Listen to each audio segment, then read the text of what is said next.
टेकपंक्तिको weekly अपडेटमा तपाईलाई स्वागत छ। गएको हप्तामा प्रविधि क्षेत्रमा के कस्ता नयाँ अपडेट भए हेरौं। यात्री मोटरसाइकलको बाइक आधिकारिक रूपमा नेपालमा दर्ता भएको छ, यानि कि यसले नम्बर प्लेट, बिल बुक जस्तो सबै डकुमेन्ट पाएको छ।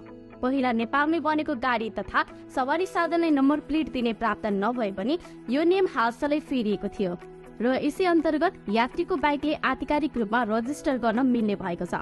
तर यात्रीको अथवा नेपालमा बनेका अरू कुनै बाइकको दर्ता भने अहिलेको लागि यी 4 वटा ठाउँमा मात्रै गर्न मिल्छ: हेटौडा, गुर्जोधारा, खुरकोट र भरतपुर। नेपाल टेलिकमले इन्डिया र थाइल्याण्डबाट रोमिङमा नेपाल कल गर्दा लाग्ने शुल्क घटाएको छ। पहिला इन्डियाबाट रोमिङमा नेपालमा फोन गर्दा पर मिनेट 35 रुपैयाँ लाग्थ्यो भने नयाँ अध्यावधि सँगै 7 रुपैयाँ मात्रै लाग्ने भएको छ। त्यस्तै थाइल्याण्डबाट कल गर्दा 135 रुपैयाँको सट्टा पर मिनेट 50 रुपैयाँ मात्रै लाग्ने भएको छ।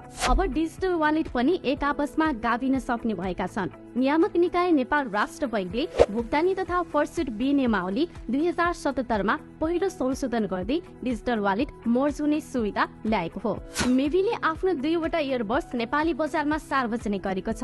K7 डुओपर्स र कमान्डर X9 नाम भएका यी 2 इयरबड्सको मूल्य क्रमशः 3000 र 4500 रहेको छ। आजको अन्तिम अपडेट: गुगलले 2 वर्षदेखि इनएक्टिभ जीमेल र फोटोज एकाउन्ट डिलिट गर्ने भएको छ। तर कम्पनीले युट्युब भिडियोज भएका अकाउन्ट भने तत्कालको लागि नहटाउने जानकारी पनि दिएको छ। यस्तै विविध अपडेटको लागि टेकपंक्तिलाई लाइक र सब्स्क्राइब गर्न नबिर्सिनुहोला।